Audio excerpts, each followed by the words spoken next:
If you sit at a desk for work or honestly just spend most of your time sitting in general, this might be one of the most important videos you watch this year because most people completely overlook how much this kind of lifestyle holds their physique back. And I'm not trying to do some cringe scare tactic to keep you guys watching the video, but if you actually look around your office, it's pretty obvious that most guys look tired, are 30 to 40 pounds overweight, and no matter how much they all try to make a change, they never seem to.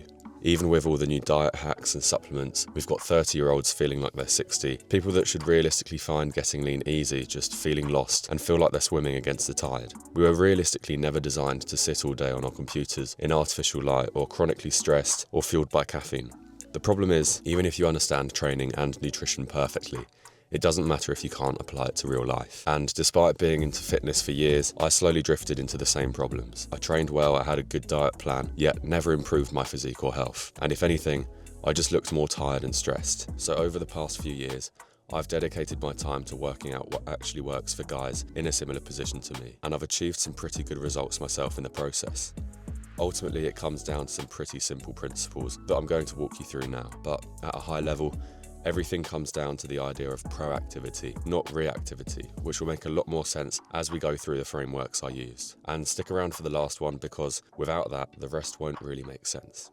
The most important topic to start with is how I approached food. Like most of you, my diet used to be grab and go. Work it out on the spot and hope that you hit your calorie targets. And not only does it leave huge margin for error, but it also becomes another micro stress throughout the day. You probably already have hundreds of decisions to make at work, and so adding smaller unnecessary ones is going to make you feel more stressed. And to be brutally honest, to get as lean as I am currently, the only option is to ruthlessly meal prep and eat the same meals every day.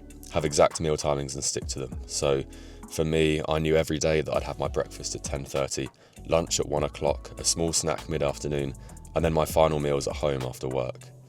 The problem most people have is they get busy and then rush nutrition choices, but having a firm structure in place removes the emotional element of eating. Again, this comes back to the idea of proactivity rather than reactivity, which we mentioned earlier. And in a similar fashion, this is exactly what you need to do with expenditure. I knew that adding tons of cardio was going to be difficult with time management, so instead I integrated more steps into my routine.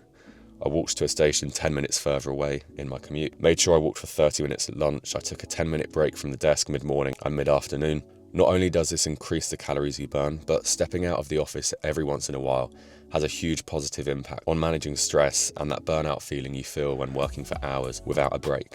The biggest thing here is not leaving expenditure until after work, because at that point when you're too tired and fed up, the last thing you want to do is go and do cardio or go and do steps.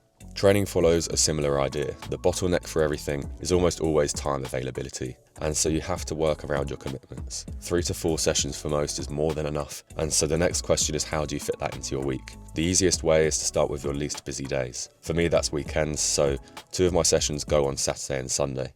Then throughout the work week, Monday is the busiest, and Thursday is the day work socials are often organised, so that leaves me with Tuesday and Wednesday to play with. Once you have these set, you must do your best to stick with them, even if you think you might be able to do it on a different day. Again, proactivity rather than reactivity. Get it out of the way early, so then when life gets in the way, you've already done it.